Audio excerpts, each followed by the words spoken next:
Are you looking to create lead? No. And your team to have to sift through that. And are you looking to create a lead intake for your business? Well, here are 4 tips we think you should follow.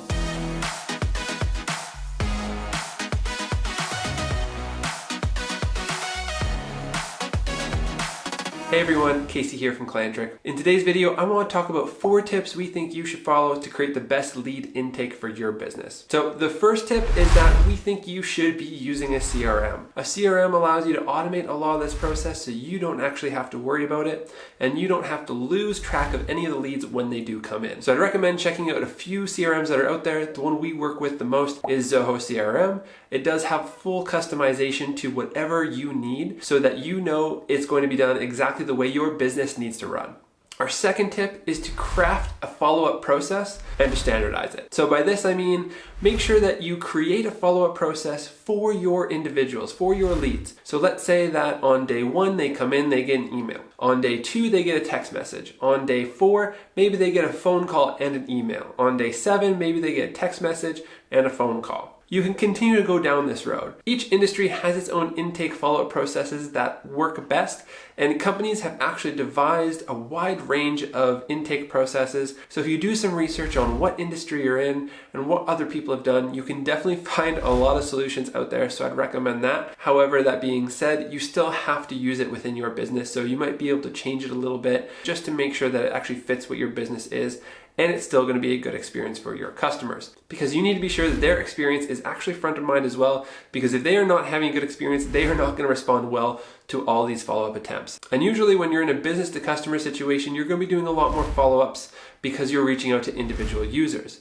Now, if you're in a business to business relationship, then it could be a little bit tougher and you'll have to reach out to that lead at that specific company.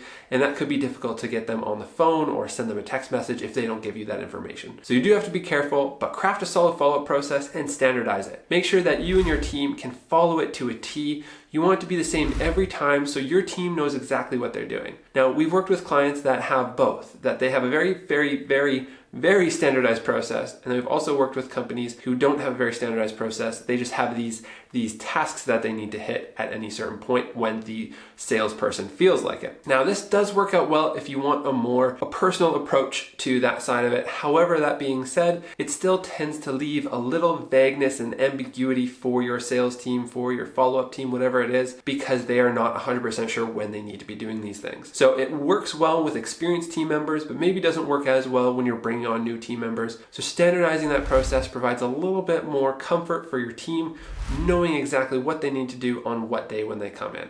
Now, our tip number 3 is to be very clear about what you need from your customers. When your leads come in and you ask them for, let's say, 10 documents and to fill out this survey and to do this and to do that, it makes it very difficult for them. It makes it incredibly difficult for them to understand what they actually need to do, what is a priority, and how they should be doing it. So it's best to actually teach them what they need to do and why they need to do it. So by providing more information, more content, more educational drip campaigns, let's say, you can craft a better experience for your potential customers because they'll know exactly what they need to do and why they need to do it and by when. So for example, we work with a lot of law firms, and throughout this process, we've learned that when you're dealing with, let's say, bankruptcy, you have to request 15 different documents, something crazy like that. And your clients, your prospects, they need to give you this information. So if they don't know why they're doing it, why would they do it? Now, when it comes to something like bankruptcy, that's actually a very serious thing. So understanding where your customers' reservations are coming from, maybe educating them on letting them know that, hey, this thing isn't as scary as it is, and this is why we need these things. So if you're able to educate your prospects, your clients, whatever they may be, you can give a lot more value to them and you can make them have a better experience, which is super key in this situation.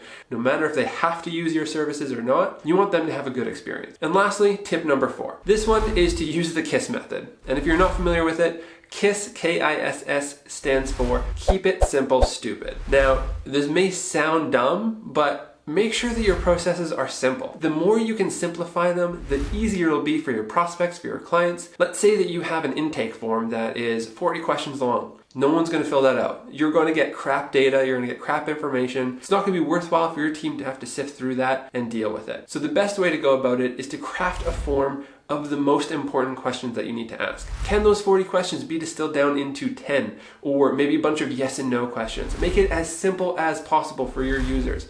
Instead of uploading documents separately, can they maybe upload them all together? What can you do to simplify the process to make it easier for your customers and your prospects? So those are the tips I want to get across to help craft the perfect lead intake for your business. As always, make sure you subscribe to this video to get more content like this. We want to make sure that everyone who needs to see this is getting access to it. So also like and comment on this video. That really helps us reach more people. And make sure that you join us on our other social channels like Instagram and Facebook. We're building an awesome community and we can't wait to see you there. Have an awesome day.